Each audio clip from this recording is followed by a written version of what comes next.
Oh, I thought I was just being polite. Okay, Okay, because you said hi, so I would say hi back. Can we adjust the mic? I think there's an echo Hi. on this one. Echo. Hi. Hi.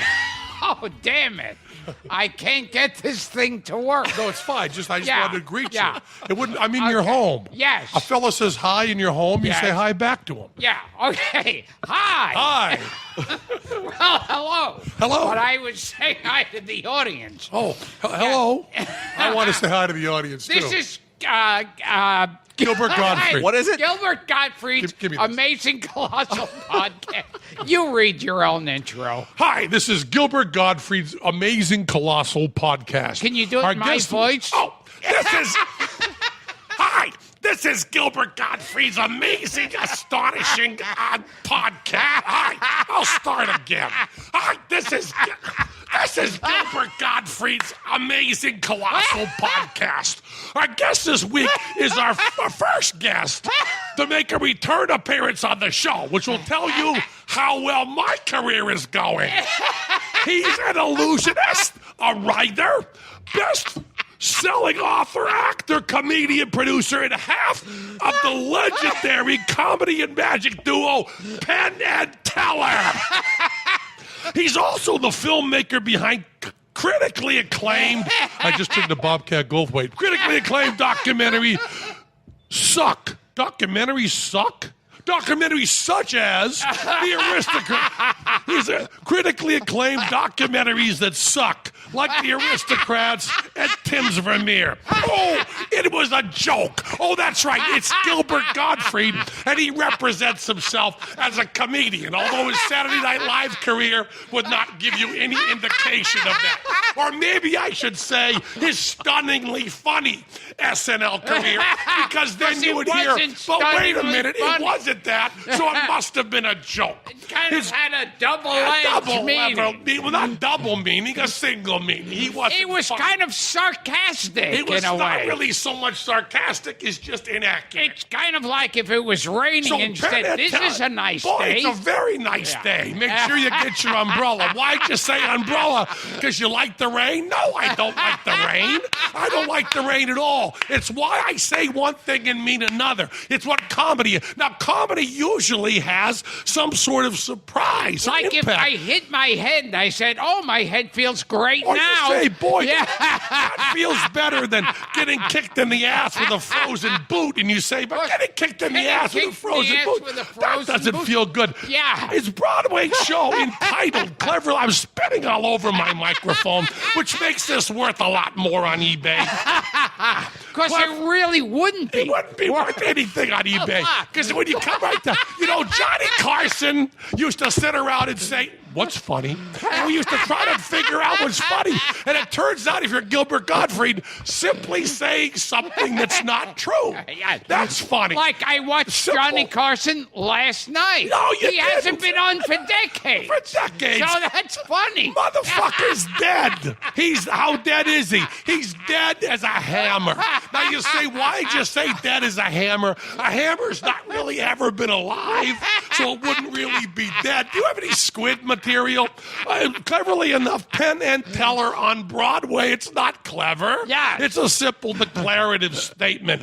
It's now And playing. I could say, watch it like being by yourself on stage. I know. Because you're not. I'm not by You're myself. in a team. Well, actually, that's not funny because if you don't tell her, I'm by myself. Yes, you It's kind of like saying to a guy who has a 40-pound weight around his neck as he swims the English Channel, you had all that help of the 40-pound weight around your neck as you swam the English Channel. And the guy would say, well, it's not really help. It's kind of like warming up with a lead I could baseball say, bat. well, and you say, why do you have a baseball bat when you're swimming the English And Channel? when he's swimming, I could yell out, don't get wet. Yeah, you could Because yell that you're in out. the ocean. That would be comedy Of course because you'd you're in be the ocean. getting wet. Also, don't get salty. Yes, don't Because get there's salt in it. salty. It's a Yeah. saline solution.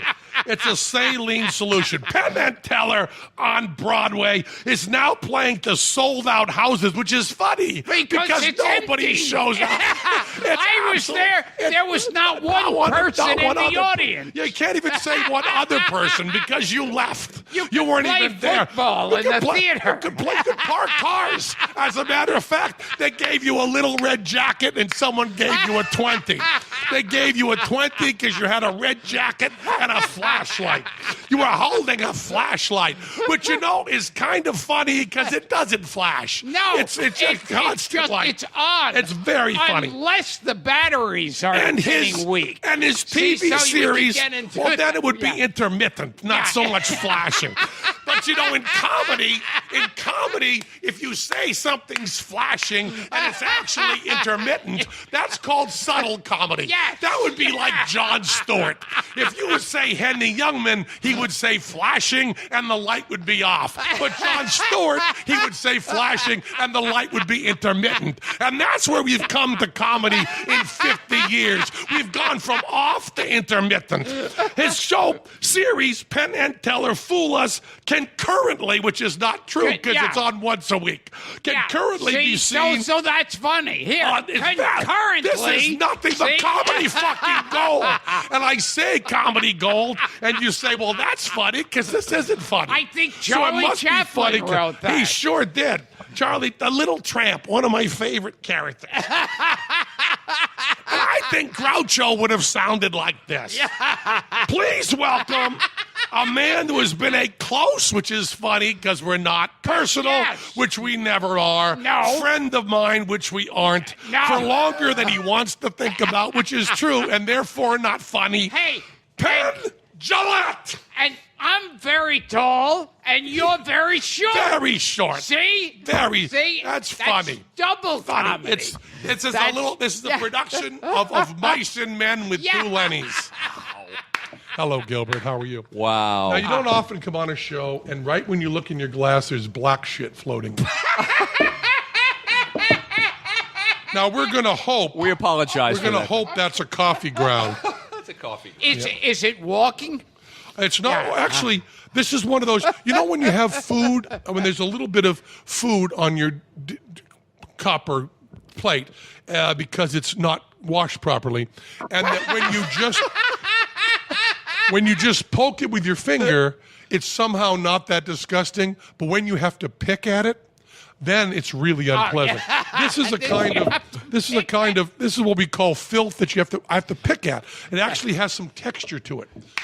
So I was moving in with a woman who was a bartender at a topless restaurant. Yeah. Oh, it sounds good. Yeah. But she did not work topless because when you're behind the bar, you can't work topless because there are laws about that. Because when nipples interact with alcohol, it's like, remember 70 years ago in Hiroshima? I just spit right in your face. Good timing. You do not want to get tits near alcohol, which is why your bartender. See, she was in a topless bar as a bartender, and we were moving in together, and we thought we were grown-ups, Yeah. So we thought, we won't just fuck, we'll also move in together, because when you're young, you think that's a good idea. Very bad idea. Pretty soon, they're making your friends look at old art of yours on the wall. You know what I'm saying? So we went to Macy's, or can I say Macy's? Yeah. No. On a department store in California. And she wanted to pick out plates. Now, I can't argue with her because at this point, I was a magician and she was a bartender in a topless bar. So just a show of hands, who knows who was making the money in the family? I was cheap. She had all the money. I had no money at all. She supported us completely. So she wanted to buy plates.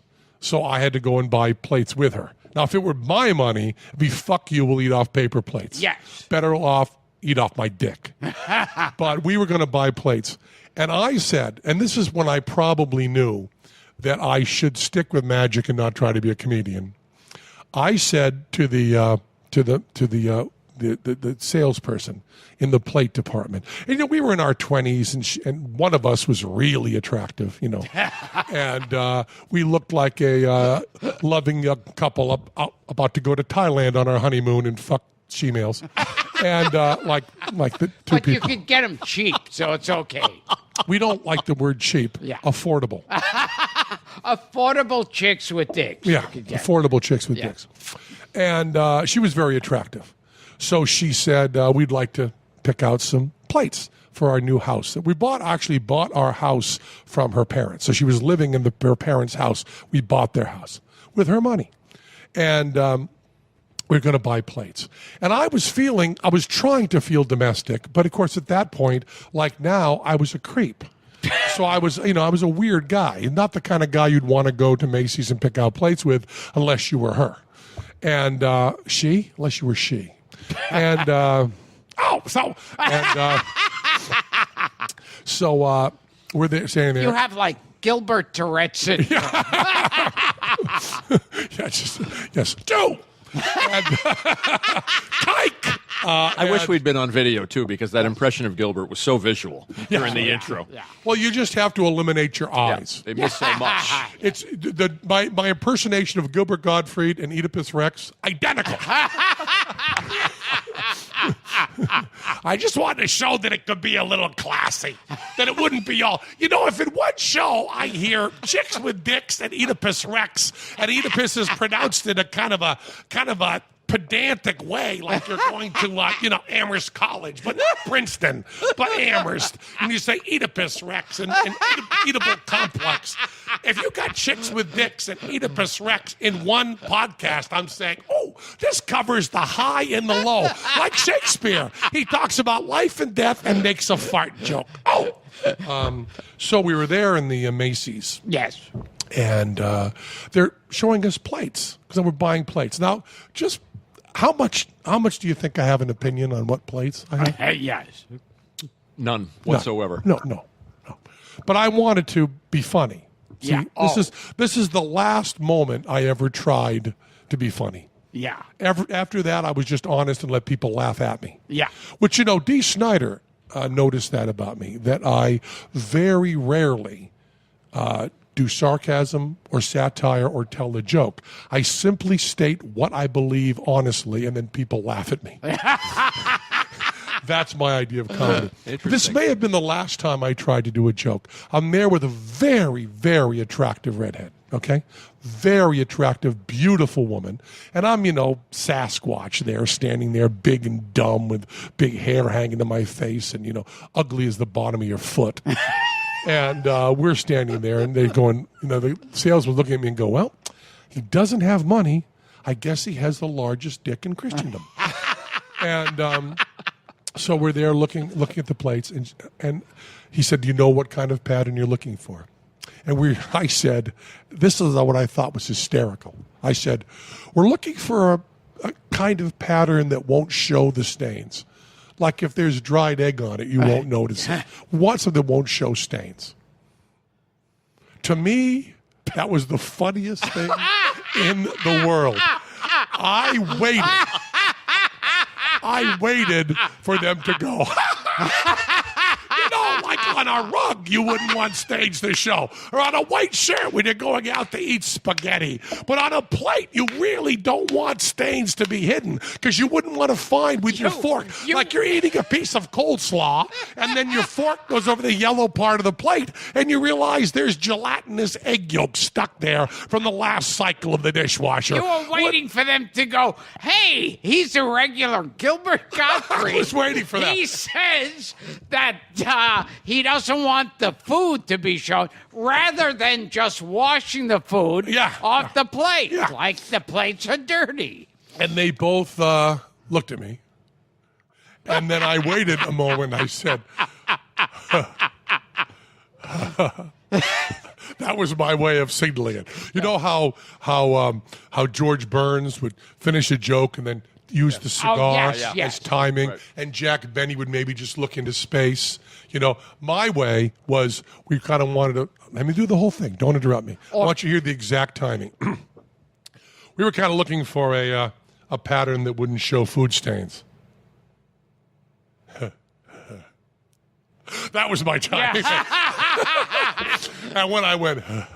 So that was kind of like Foghorn Leghorn going, that's a joke, son. Well, well, at least Foghorn Leghorn had the testicles to go. That's a joke. Yes. I didn't even have the guts. I just kind of went,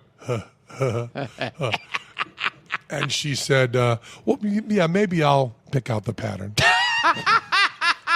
And that was an epiphany for you. It was an epiphany not for going me. to go into comedy. I said, maybe I'll work a little bit more on Charlotte's Pass and learn to do decent card tricks, because otherwise I'm not going to make a living.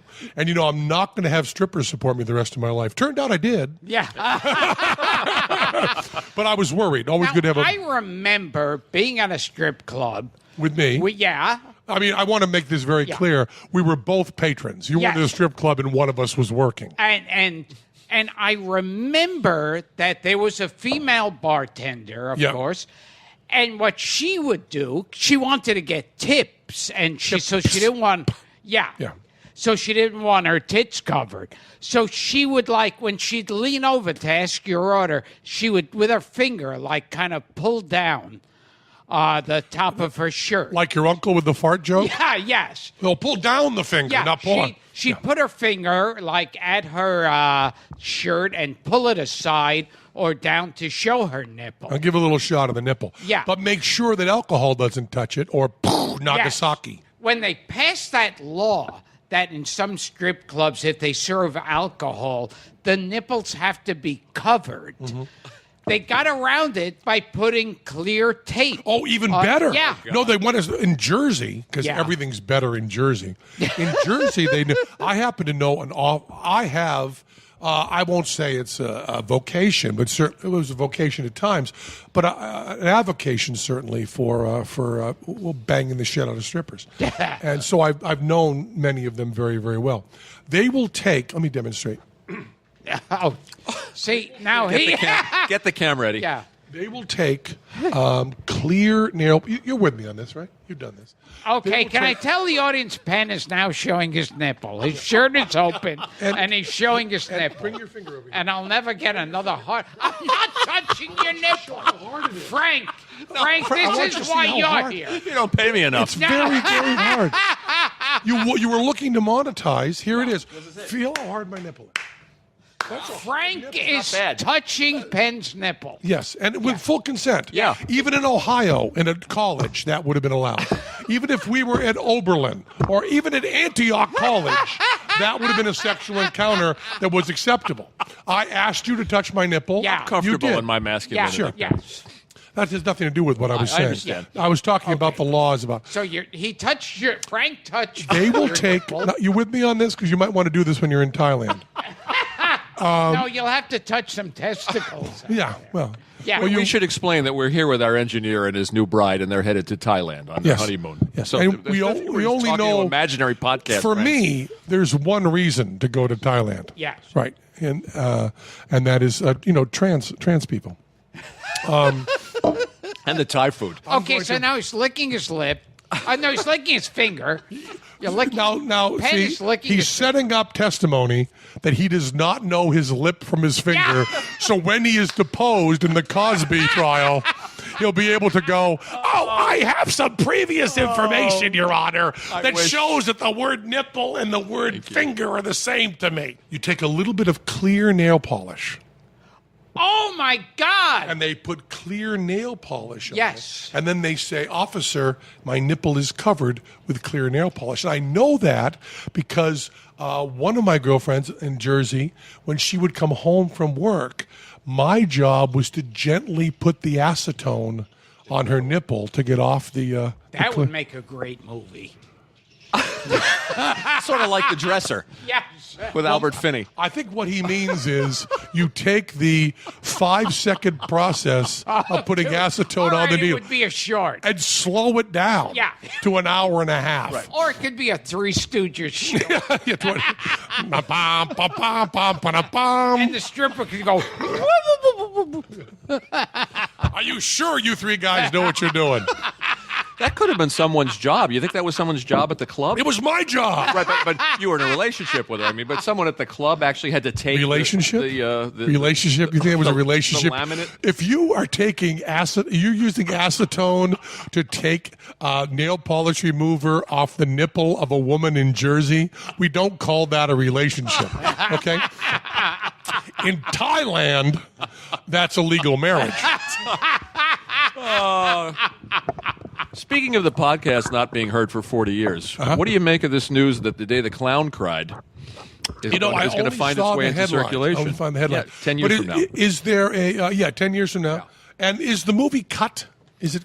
That I don't know. I don't know that it's so. been. I don't know that it's been assembled. Did Belzer see it? No, Harry Shearer. Harry Shearer saw it. Yeah. Yeah.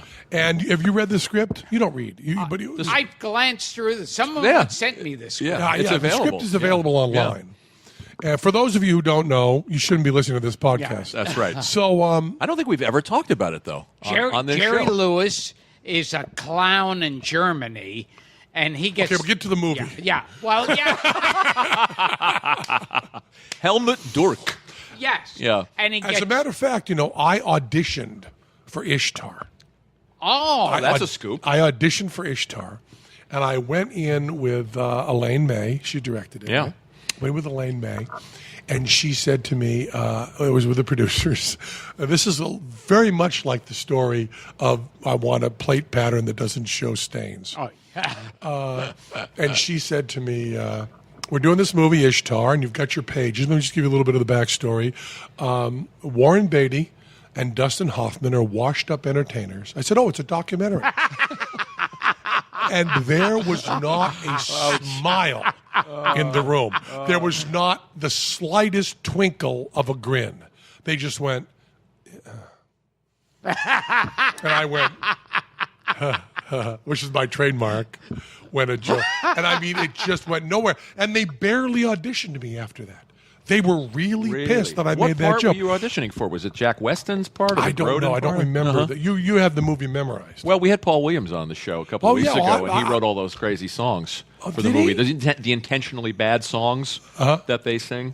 Well, yeah. Well, they weren't Paul Williams tries to claim, Rainbow, Not Easy Being Green, intentionally bad. Why are there so many songs about rainbows? Trying to be silly, trying to be bad.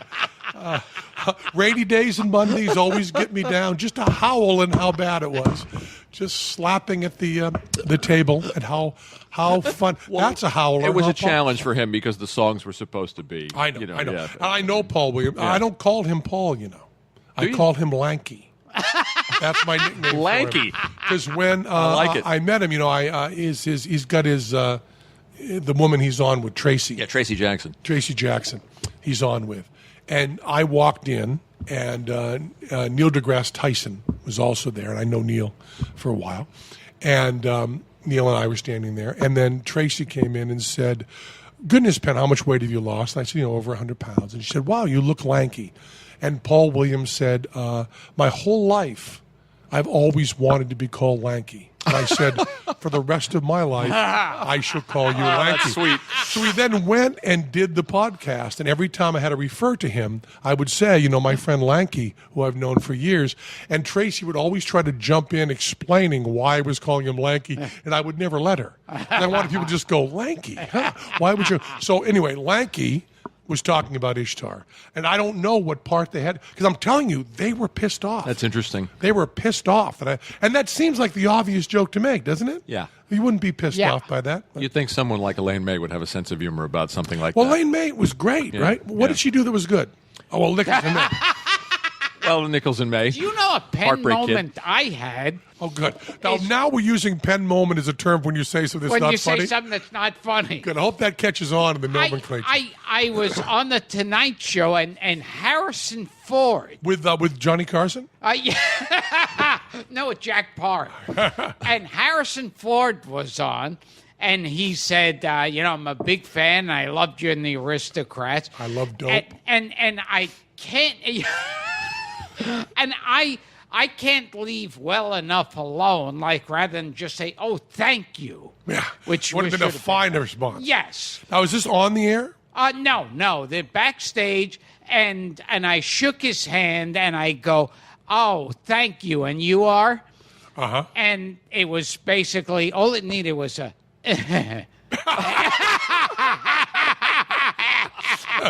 And it was like the longest 3 seconds of my life after that. And then did he finally say Harrison Ford? Yes. Oh, that's great. Yes. So I would say in that exchange, Harrison Ford wins. Yeah, absolutely. Wins big. Absolutely. And I'm saying, and to this day, I'm going, why didn't I just say, oh, thank you? Yeah. Well, I like Blade Runner. When I can't sleep at night and I wake up in a cold sweat of what a failure and awful person I am, it almost always revolves around, why didn't I just say thank you? Oh, God. Why didn't I just say thank you? Why did I say, fuck you, you miserable asshole? Instead of just saying thank you. Why didn't I just say thank you? As a matter of fact, Hitler in the bunker. Why didn't I just say thank you? They made me chancellor. I could have just said thank you. Why'd I have to go a step further? I could have gotten a nice office and been there now. Sure. And Charlie Manson. They let me out of prison. I had 5 women who would do anything sexually for me. Why didn't I just say thank you? They listened to my crappy song. Yeah. I had the Beach Boys coming over. And, if you read about the Charlie Manson stuff, the sexual stuff to me is the most important part because they would do anything there. I always aspire to polymorphous perverse. And why do you cross that line? Why, after you've had a 4-day orgy with 8 women and you, why don't you just go, thank you, instead of going, I've got an idea, let's go carve up a pregnant woman. Yeah, start a race war. Yeah, start a race war. Yeah. But, of course, he failed so miserably at that. Yeah. And I like how in prison now he's got a swastika tattoo on his head. Yeah. Well, Dennis Miller had that great joke where he said, before going to his parole hearing, Charlie Manson carved a swastika to his head. What better way to signal to the parole board that you've got your personal shit together? But I won't do that in Dennis Miller's voice. You do Dennis Miller, don't you? You have a good voice of Dennis. Just basically like, yeah. Didn't he have a fiance in prison recently? Charlie was going to get married. But then he said, I sit with my iPad and I read the New York Times most days, and some days I just go. Charlie Manson busted his fiance, saying, she doesn't really love me. She's crazy. She's just in it for the publicity. That's cold. Now, what level do you get at where Charlie Manson is calling you out as crazy completely correctly? Every word of that, by the way, is absolutely true, right? There was nothing crazy about that at all. So it's as though Charlie Manson walked into Macy's and said, the joke about the pattern not showing food stains, not particularly funny, and they're not going to get it. Just let your girlfriend, who's having a wonderful time and is paying for everything, pick out a pattern that she likes and say, that's very nice, dear. Why don't you do that? Thanks, Charlie. Yeah, like Charles Manson going, Harrison Ford's a fine actor. Tell him he's a fine actor. Or simply say thank you. Yes. Charlie Manson. Your Amish bit, your Kelly McGillis thing. Oh, yes. You could have done that for him. Yeah. Sure. You should say, why, thank you, Mr. Ford. It's an honor. Thank you. Yes. And walked away. Yeah. And Harrison Ford goes, the fellow with the swastika on his head, giving you fine advice. He makes sense. He's giving fine advice. You could follow him, Gilbert, and you'd be better off. Charlie Manson coming in and going, if you're going to be on Saturday Night Live, try to be funny. Charlie Manson coming in and going, I really don't think Alan Thicke is going to knock Carson off the air. Try to look down from the swastika of my forehead. I don't think Chevy Chase will be that good a talk show host. Wow, that's a reference. So you don't want to talk about the day the clown cried? I do. We were talking about that. Yeah. We were talking about that. So you got to understand how Gilbert and I talk. I got it.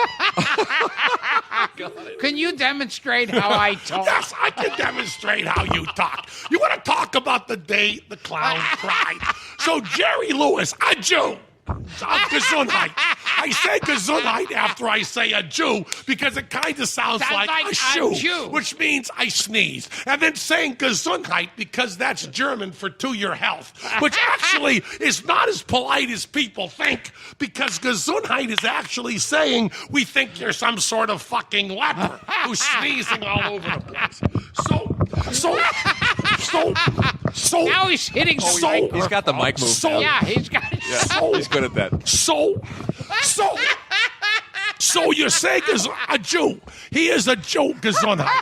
Now I'm back to the German. So he plays a clown who leads the children, the kike children, into the gas chamber to get them killed.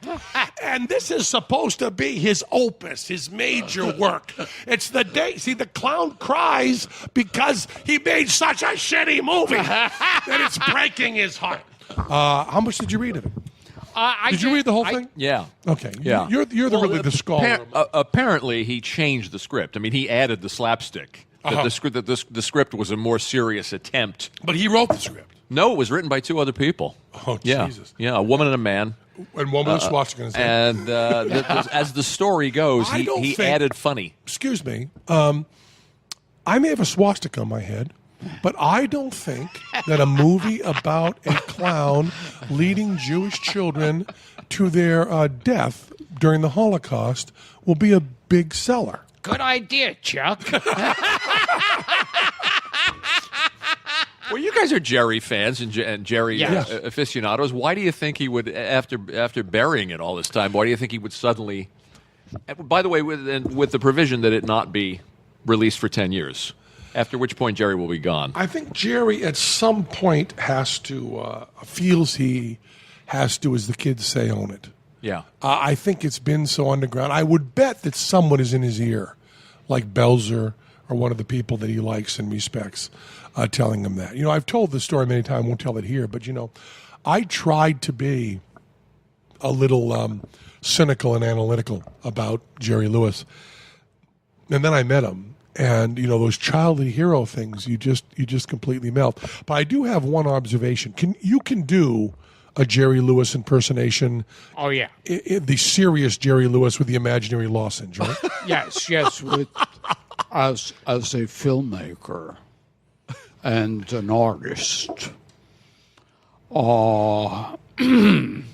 it behooves me. Now do the thing where he does, where he I'll get it. Where he trashes Dean Martin while pretending to build him up. You know, when he goes to think, yes. No one thought Dean was funny, but I realized he was the talented one. Oh my God. Do that with a lozenge. Okay, that's Jerry. Ignore that ringing phone. That's Jerry's people. Okay, let it ring one more time. Okay, good. Okay, this was Jerry Lewis was talking.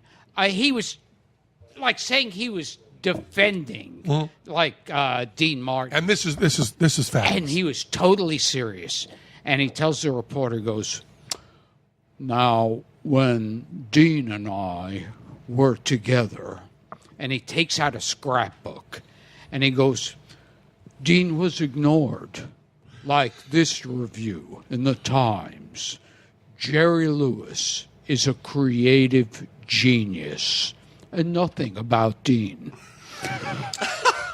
This one in Variety, Jerry Lewis is the modern-day Chaplin, and not a word about Dean Martin. And he keeps going on. Like Incredible. That. Never got the credit. Yeah. Well, it's what the kids call the humble brag. Yeah. I realize, but so far beyond that. Yeah. Beyond so it. far beyond that. I realized, and when I realized this, it just hit me like a diamond bullet. You know, Jerry Lewis, in that voice, in that sense. Lou Reed. Now, Lou Reed was a good friend of mine, and I miss him tremendously, and one of my biggest heroes. And I loved Lou, but I realized, and I told Lou this, that when Lou was speaking seriously about the Velvet Underground, he sounded exactly like Jerry Lewis. in that tone. Wow. He would go, when we were doing the Velvet Underground,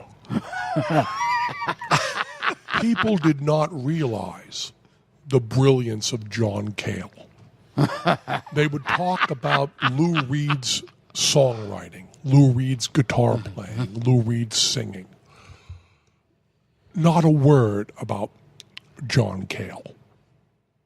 And he did the imaginary lozenge. Wow. And of course, I can't do the impersonation. But go to YouTube and pull up some serious Lou Reed interviews and some serious Jerry Lewis interviews. And I think they may be, I may not be talking about attitude as much as I'm talking about age when the interviews were done and also where they're from. I believe they're from, where's Jerry from? Jersey. Jersey, yeah. Yeah. But I guess Lou's from Long Island.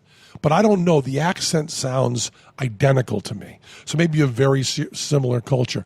And I remember I was at the Letterman show. He used to host a late-night talk show. Remember David Letterman? Oh, yes.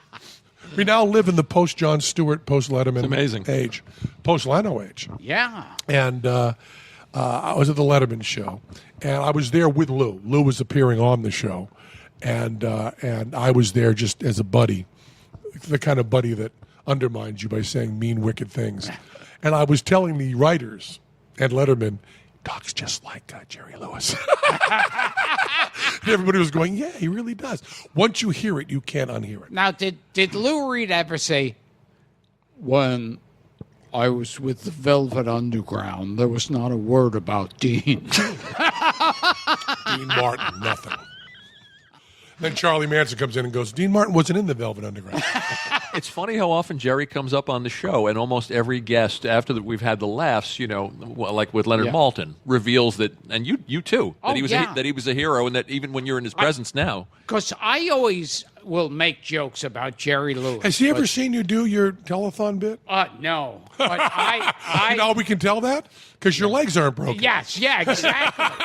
But he's nice to you, isn't But he? yeah, I mean, at the Friars, when they were naming the building after him, I went to that ceremony, and Jerry comes out, and first thing he goes, Gilbert, is anything all right?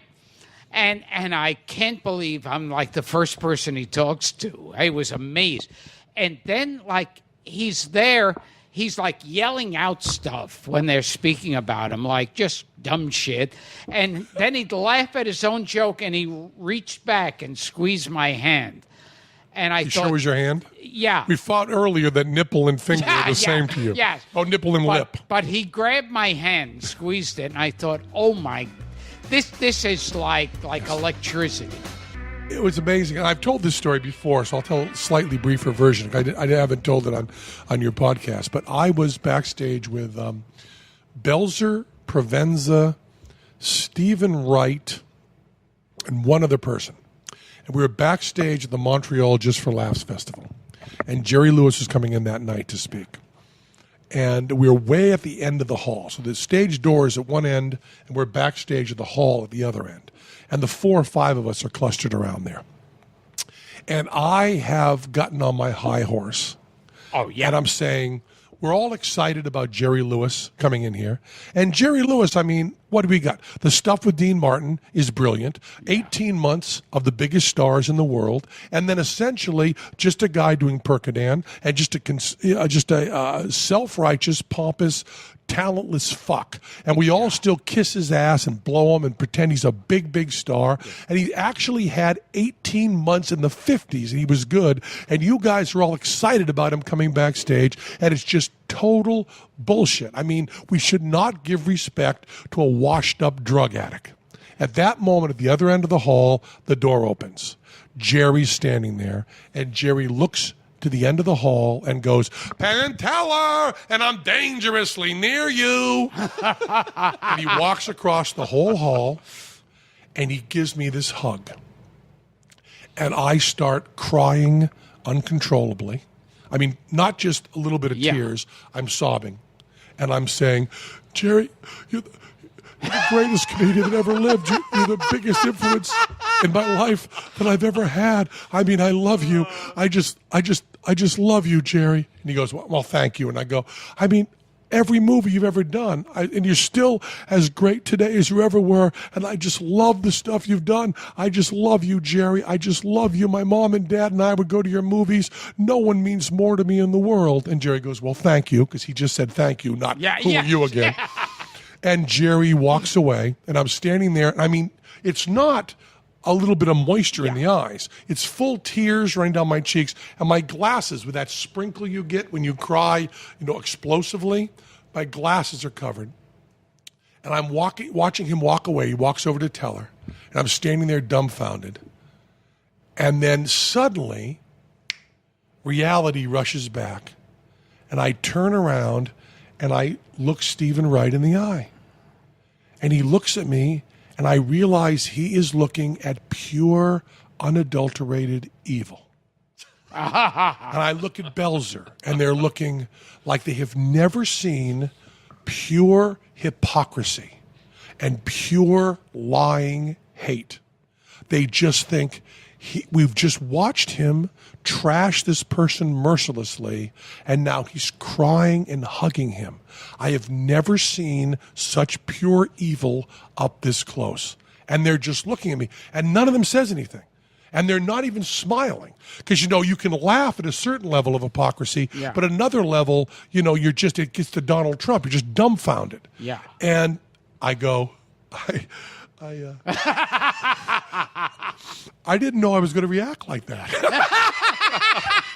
Another brilliant comeback. That's a real moment. It was amazing. Yeah. It was amazing. Well, and then we went on talking, and they said, yeah, we know. And they had all met him before.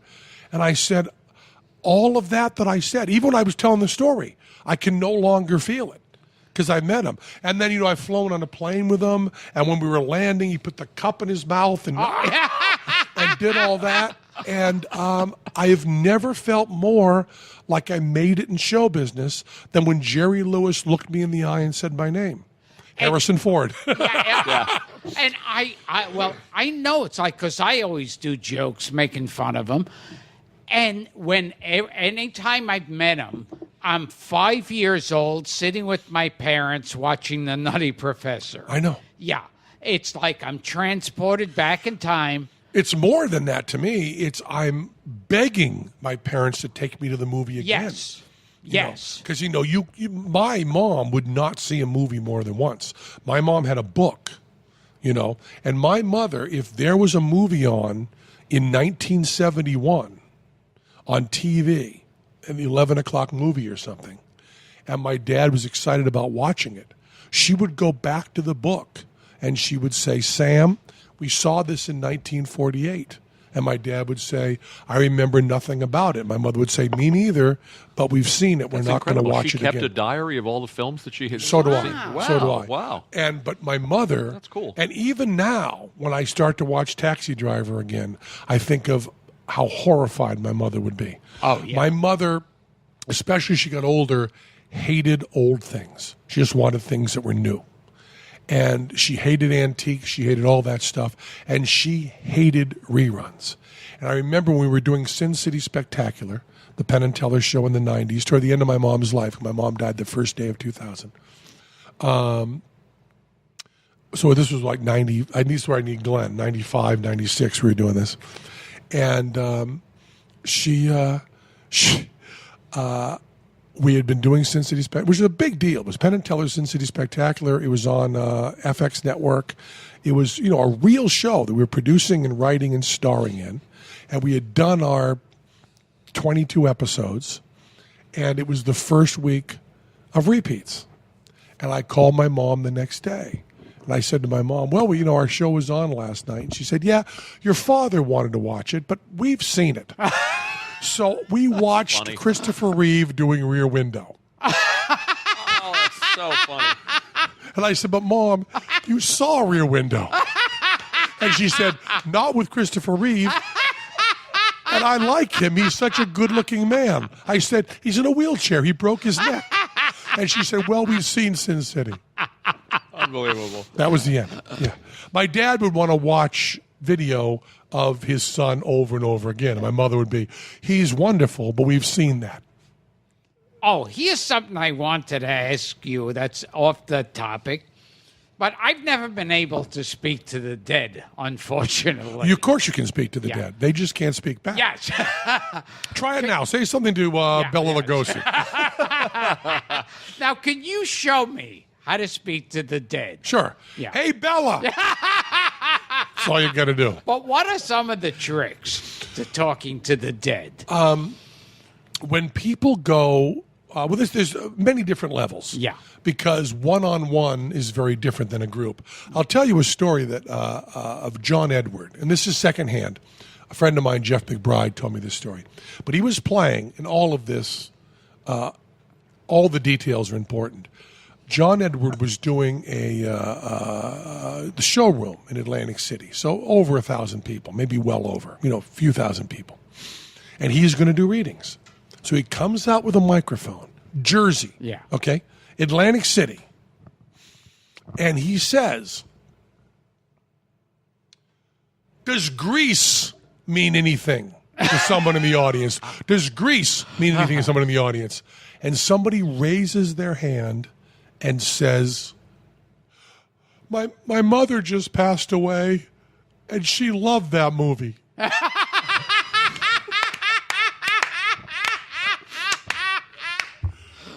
And John Edward goes, no, I meant the country. Now that shows he's not good at his job. Yes. in a crowd of 2,000 people, Funny. Who have all come. I mean, South Park covers this very well. If you see the South Park John Edward episode, they lay it out perfectly. I'm getting the sense of someone with an R in their name. 2,000 people, all of them grieving. There's an R there somewhere. But on one-on-one, and we've both lost our parents, so you know, if you believe this, all the tricks seem obvious if you don't believe. But if you do believe, and I've listened to the tapes, the raw tapes, when someone tells you, he told my mother's name, what her favorite hobby was, everything else, you then listen to the raw tape, and the tape is remarkable. Because all the person wants to do, the victim, is talk about the person they loved. So you say, I get the sense of your mother has passed on. And you go, yeah, she had cancer, and she was only 63 years old when she died, and my brother and I loved her. And I see that your brother is also grieving. I mean, they really do say back what you've heard. And I do this experiment you can do, which you can't do because people know you. But if you aren't known, when you go into a conversation with someone, say you're sitting on an airplane. I don't know why I look at you as unknown. You're a little known, but Yeah, I get you. I got the idea. Once in a while, you're sitting on a plane with someone who has no idea who you are.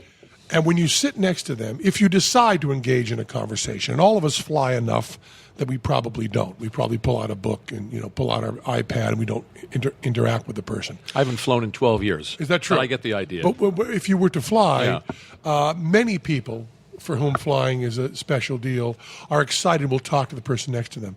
There's an experiment you can try that I found that I used to do, in the 70s and 80s when I was first really studying this stuff.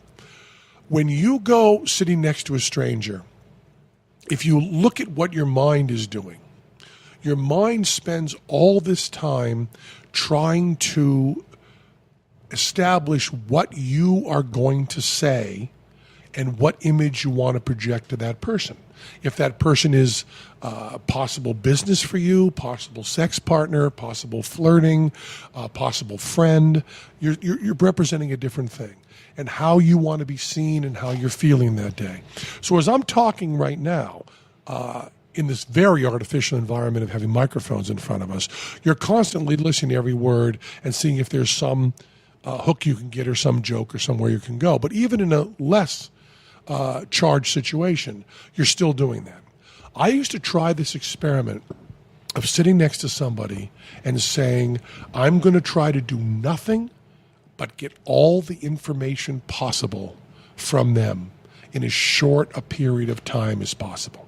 So first we look at the shirt, how your sleeves are rolled, how much the shirt costs, whether you're in first class, whether you're in coach, whether you're wearing any rings. If you've got a watch, how much the glasses cost, how your hair is cut. Now that's stuff that is all available instantly.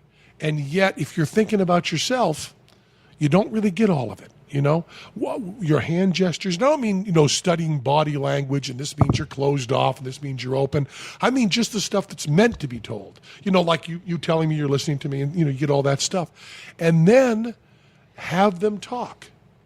And in 3 questions that aren't even directly that question, you can always tell if they're married or not, what their income bracket is, what they do for a living. And if you just follow up on what in the sentence they really are interested in, you can find out in a hour flight everything about a person. Now, we live in a culture, and perhaps all cultures, where the interaction people have is that way. Now, I've always said that talking to the dead and fortune-telling is a feminist issue. And you can't get many feminists to agree with that. But most of the victims, the overwhelming majority of the victims, are women. And one of the reasons, I believe, is that we have a culture that doesn't listen to especially women who are tending to children and watching out for the family, who don't have a career. So mostly the victims of this are just below lower middle class or middle class, with enough money to be preyed upon, but not enough money to be wealthy, and who are maybe holding down a part-time job and taking care of children. They sit down in a room for an hour with someone who's just paying attention to them. Yeah. And they just pour out their hearts. So the answer, the very, very sad answer, whenever someone tells me, how does this fortune-telling and talking to the dead work? The answer you want is you want some sort of clever tricks. And I have those answers. But the real answer is one word, and it's the saddest word possible, which is loneliness. Well, I heard with con artists who want to get people to invest and, just take your money. Their easiest prey is old people. It's always old people. Old people, they don't have friends. Their family doesn't talk to them. When David Mamet is one of my favorite writers, but he writes these shows about scams. And it's always being run on young, vibrant people, and it's Steve Martin, it's all this, because that's where the storytelling is. But the real cons are all elder abuse. Because they're lonely. Very lonely. You know this horrible, horrible grandmother scam, which is just, and it runs all the time, and it works perfectly, is you simply by reading a newspaper or by surfing the web, you find someone who has a grandchild in their 20s. Really not hard to find. And you find that grandparent's home phone number. And you call up, cold call, and you say, "Hi, Granddad, this is Bob." Oh. Okay?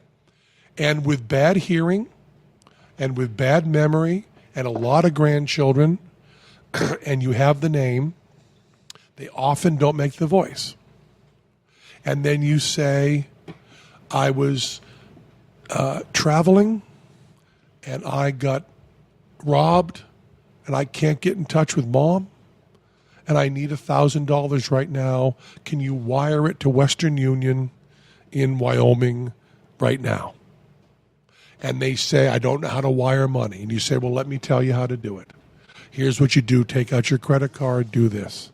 Now, is that going to work every time? No. The mother could be dead. There could be a piece of information you don't know. But how long does that call make to fail before someone says, "Fuck off," right? Yeah. 5 minutes, 4 minutes. So you can do 15 of these an hour.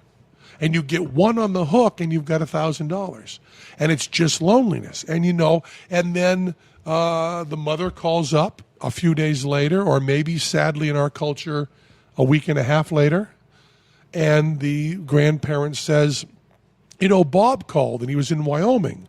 And the mother says, Bob has a law practice in New Jersey. You know that. And you go, oh, yeah, I do. Well, he's visiting Wyoming and he got, no, he wasn't, Mom. He wasn't in Wyoming. He's in his law practice. He's with his children. And it takes a long time to unravel it. And then you've got maybe a phone record with a phone number from a payphone, and you've got a Western Union station in Wyoming with someone who came in and picked up a check and signed for it. And it's gone. And all of this stuff is based on, the Jehovah's Witnesses and those people. They come to the door. Who's got time to talk to them? I mean, me, I answer the door naked and say, come on in, let's have pie. But who has time to talk with them? And the answer is, elderly. Yeah. And, the people in our society, and that's the thing, you read all these books about cons, and if you're in magic, you get really excited about poker cheats and gambling cheats and people that run these scams and how clever they are. And isn't this brilliant? And isn't this wonderful? And then you start getting into the trenches and you realize these are people that come and try to run a scam on old people. And if the scam doesn't work, they punch them in the face, knock them down the stairs, and take all their silver. I mean, it's the only skill they really have is the skill of immorality. It's fascinating what you're saying about that not to use that demographic of women, of middle-aged women, lonely women, falling prey to those kinds of psychics. Sure. The word feminist includes so many people that it's an unfair term to use. But there are some people who are self-declared feminists that I've said to them, this is a feminist issue. If we have someone who is targeting women, I mean, it certainly shouldn't be as high on your list as rape or taking back the night or date rape or safety, but somewhere on the list that should be there. And the answer I got in this particular case, I'm not trying to make a general statement, this particular case was, no, but women are more in touch with their intuitive side. They're more into fortune telling because they have a more sensitive side. And I go, no, these are people stealing money from them, stealing money and dignity and respect. This matters. Because part of women having power is knowing the truth and not having money taken from them. How can that not be part of your agenda? We don't want to deny the intuitive side of women. Yes, you fucking do. Yeah. You do want to deny that. Yeah. You know what gets me to with all these people who speak to the dead or read minds is that thing where they'll go, okay, is there a Joe or a Susan or a Bill? And they'll go, oh, my name's John. Yeah. And it's like, John. And then you go, oh, my God, how did he know that? Yeah, well, you said that, yeah. And you listen to the recordings, and it's amazing. One of the things that skeptics groups do is if someone is a believer, they'll say, just please, when you go in, turn on your phone to record. That's all we ask you to do. Yeah. And completely be a believer, completely be this. And then you go back on the tape and you say, the recording tape, back in the last century. You go back to the recording and you say, the first person to say the word John was you. The first person to say the word machinist was you. The first person to say that he loved Steppenwolf was you. They went on about it, but and until you hear the recording, it's really amazing what the memory will do if you desperately want to believe. See, I've heard recordings of people who are skeptics go into these things, and they're really, really funny because if you do this right, it's hysterical. When I meet a fortune teller, when I used to, now they would not let me near them. Yeah. But you do this wonderful thing, which is very, very, very funny, which is we go in and you say, does the name John or Susan or Bill mean something to you? And you say, well, you've said three names. Which one of them?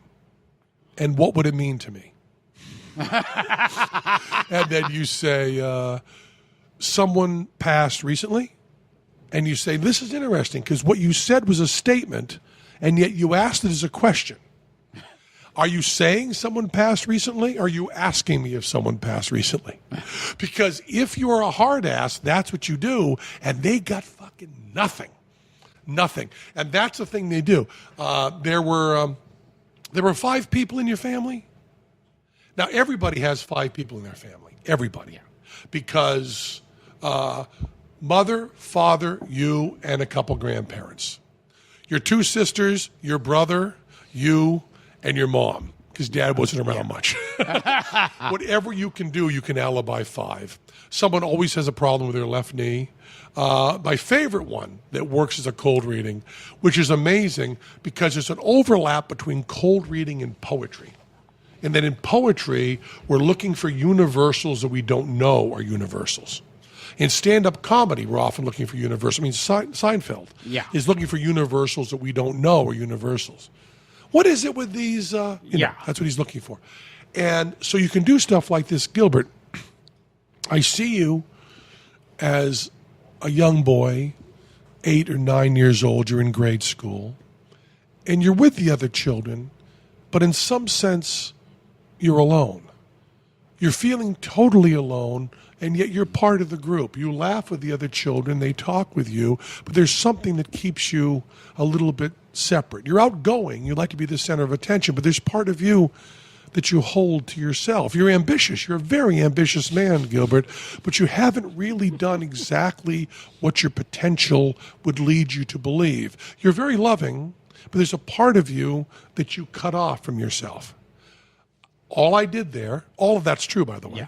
All I did there was say something that's true for everyone. Yeah. Everyone feels alone. Everyone's part of the group. It's like and then my favorite thing is you're saying something and taking it back. You're very successful, not as successful as you'd like to be. You're outgoing, but there's a certain part of you that keeps to yourself. You're a very tall man, but you're also short. Well, it's like in horoscopes. I always love... Which, by the way, are true. Yes, of course. they are. They'll say, this is what I love with horoscopes. When someone will say to me, like, what sign are you? And I'll go, Pisces. And they'll go, I knew it. Well, if you knew it, why didn't you say you're a Pisces? Well, I've had people come up and say, I feel you're a water sign or a fire sign. Yeah. I go, okay, you've covered 8 months of the calendar. Yeah. And which is it? But I have a story about that. Now, we got to end, right? We're done. Oh, we got a couple of minutes. Okay. Go ahead. I want to ask you about Kreskin, too, if we have time. I hate him. But I've told that story so many times. Teller, this is heartbreaking. You want to hear a sad, sad story? Yes. We were at a party with Kreskin, okay? And have you ever met Kreskin? Yeah, can I tell you a quick one?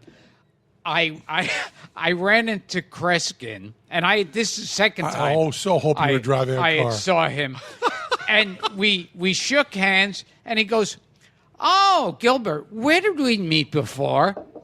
And I'm thinking, "You're the amazing Kreskin." But you skipped over how he shakes hands. Oh yeah, he pumps your hand. He comes in hard, painfully. and pumps your hand painfully. What's that about? Like he's going to rip your hand off. Yeah, and that's very well known. And also, even though Teller and I, as amateurs and as professionals, and publicly and privately, loathe him. Well, this goes back to the ESP kid when you were a kid. He still comes up and pumps our hands. Yes. Okay?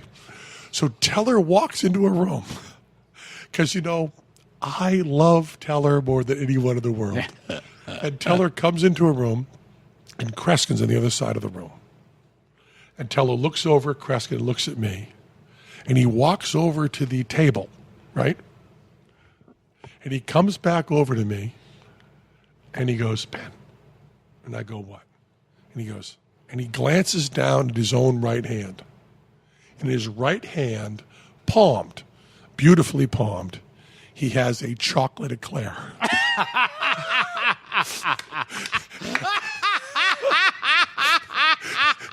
And then he looks over at Kreskin and he says, "Just waiting." Hilarious. And then Kreskin leaves the fucking party. But I got to tell you, Teller gets full credit for that, even though it didn't happen. What was I was just going to tell the story about who? See, we lost the. You said you were going to tell a sad story about Kreskin. Oh, I was going to tell a story about someone else. I just forgot the story I was going to tell, and I wanted to end with it, but it wasn't Kreskin. It was who else was I going to tell? Damn. Another person. No one's Someone you loathe. No one's listening. No one's listening to me at all. Uri Geller. No, it wasn't Uri Geller. It wasn't Uri Geller. Do you remember what it was, BJ? That's part of your job. It was so interesting. Where? I was just going to go on it. No, it wasn't. We did horoscopes, and then we went to. I was going to tell. It wasn't a sad story. It is a monstrous story. Yeah. So, a friend of mine, a woman, ran a production company in the early 70s.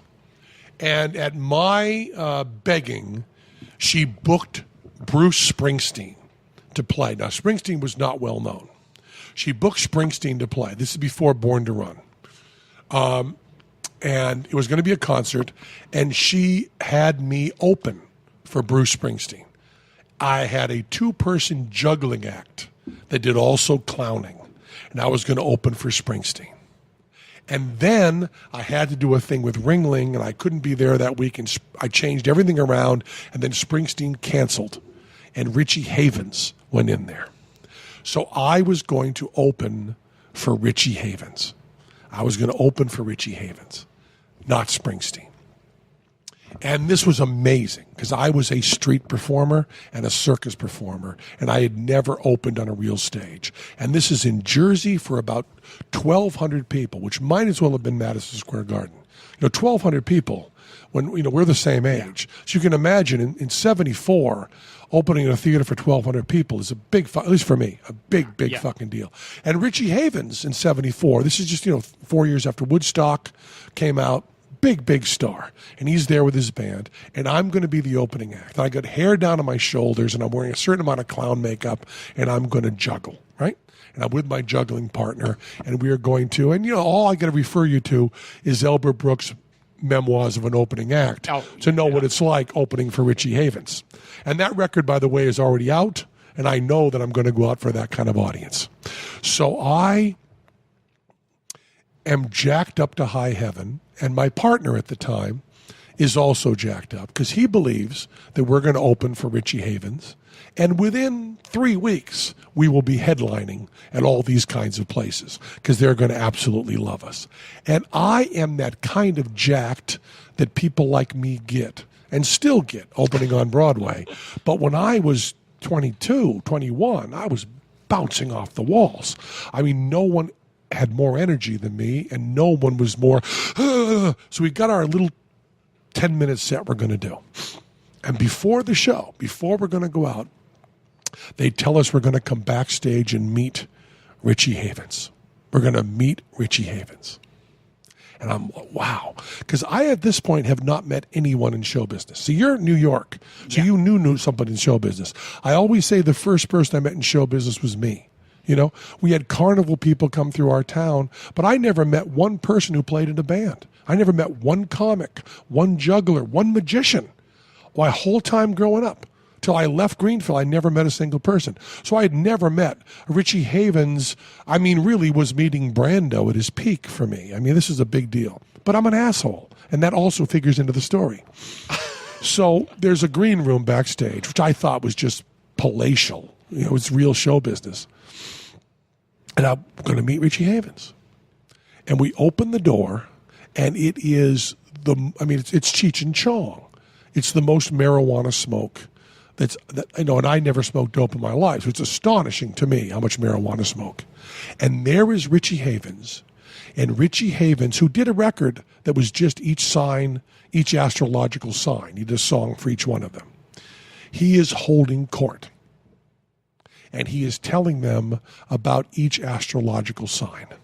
And the door opens, and we hear a little bit of him finishing up talking about, Sagittarius. And then the poor 20-year-old girl that I convinced to put her parents' money into booking him and having me open introduces me. This is Pete and Penn. They're going to be opening for you. And I'm standing there, 6'7", 180 pounds, skinny, Joey Ramone essentially, long hair, a little bit of clown makeup on, juggling clubs in my hand, looking over all these stoned African-American faces, just the hippest people I'd ever seen in my life. And I go, hello, my name is Penn. This is Pete.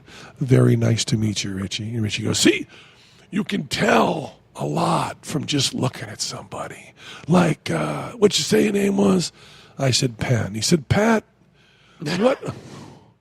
what sign are you? And I said, well, Richie, I'm an Aquarius. And he said, see, the second he comes in the door, you can tell he's an Aquarius. Aquarius is the water bearer. Aquarius is the one who is seeking and open. You can look in his eyes. You can know all about him being an Aquarius. You can tell all about that. And he does this whole little speech about Aquarius. And he finishes, and I go, I'm actually Pisces. I was lying, asshole. This is all bullshit.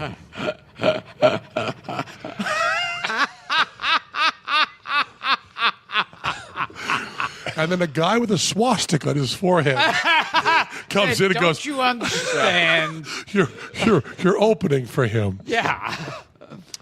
Well, there was dead silence. Yeah. And I go, March 5th, Pisces, not Aquarius. He would have said that it could be explained from any day I gave you. This is what it would have been. Well, we'll be opening for you. Nice meeting you. I'm a big fan. Closed the door, and my partner, who was not my partner after that night,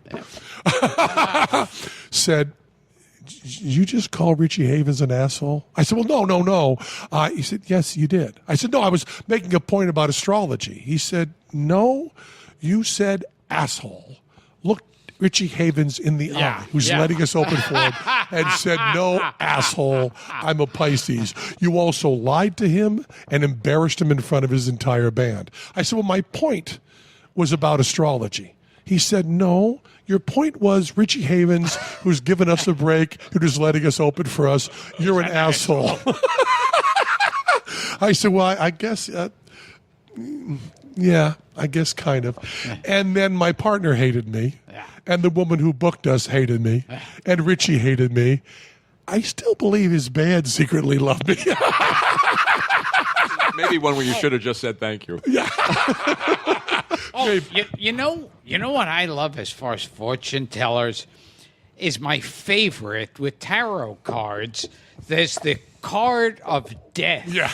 And it's like, well, it doesn't mean someone died necessarily. It could be the death of an idea, the death of... How's your gerbil doing? Yes, yeah. The death of a business venture. Or maybe you killed the pizza last night. Death of an erection. He's taking a breath. So much to ask you about, He's Penn. pulled all the attention. But we're going to go over to my podcast. We're going over your podcast. Okay. We want to ask you about Arthur Penn. We had so much. Oh, sure. Let's go. We'll do that on my podcast. Okay, or the Let's finish up Aristocrats. the great Colossal. I want to thank you so much, PennJillette, for being on my show. I want to thank the newlyweds for running the engineering and hope they find a very affordable person of their sexual persuasion to enjoy on their honeymoon. I want to thank Frank, whose last name means Holy Father. I guess he's Frank Pope or something. I want to thank whatever bullshit network I'm on and making no money. My name is Gilbert Gottfried. We'll insert the advertising later. If anyone wants to give me, what is it now? $500. I'll take it. I'll sell your fucking elixirs, whatever it is. This is the ultimate colossal, amazing podcast with Gilbert Gottfried and my dear friend, who I certainly owe a blowjob to, PennJillette. And we will continue this exact interview on Penn's Sunday School coming up right next on a whole different network in a whole different city with all different ideas. We'll talk about the aristocrats. Thank you so much, Penn. And thank you, Gilbert. Always a pleasure. Thank you. I always tell someone when they ask me, which they ask me often, who is the greatest comedian of our lifetime, I always answer I see Gilbert it in every Gottfried. interview when I Thank you do so my much. research. Thank There it is. you. Yeah, thanks, Penn.